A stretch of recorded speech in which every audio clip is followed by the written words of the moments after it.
Soyez bénis, mes frères. En fait, peut-être ce que je vais te dire va te choquer, mais ce que je vais te dire, il faut que nous fassions la volonté de Dieu. Quel est le véritable baptême que nous devons recevoir lorsque nous avons confessé nos péchés?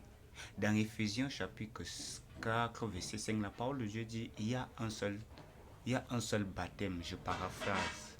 Dans ce seul baptême, quel est le véritable baptême? Mais bien aimés, nous devons comprendre que Jésus-Christ lui-même s'est baptisé.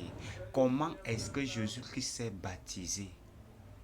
Lorsque nous lisons dans Matthieu chapitre 3, verset 5, nous comprenons que Jean-Baptiste est venu annoncer celui qui devait venir.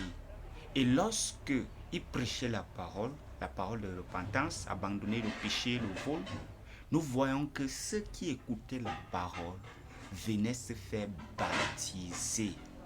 Et la parole de Dieu précise que c'était au Jourdain. Nous connaissons le Jourdain. C'était un fleuve.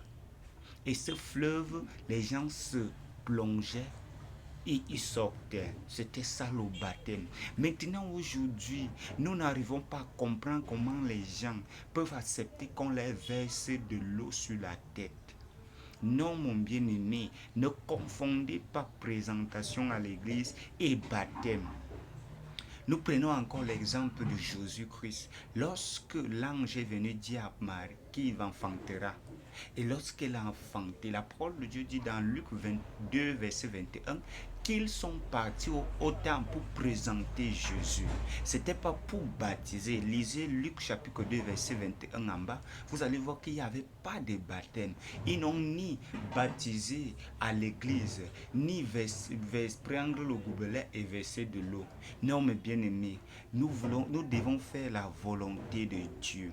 Et lorsque nous voyons comment Jésus-Christ, dans Matthieu chapitre 3, verset 14 à 17, comment il part auprès de Jean-Baptiste pour être baptisé. La parole de Dieu dit, dès que Jésus était baptisé, il sortit de l'eau. Ils sont sortis de l'eau. On n'a pas versé des gouttes d'eau sur sa tête. Mon bien-aimé, il y a un seul baptême.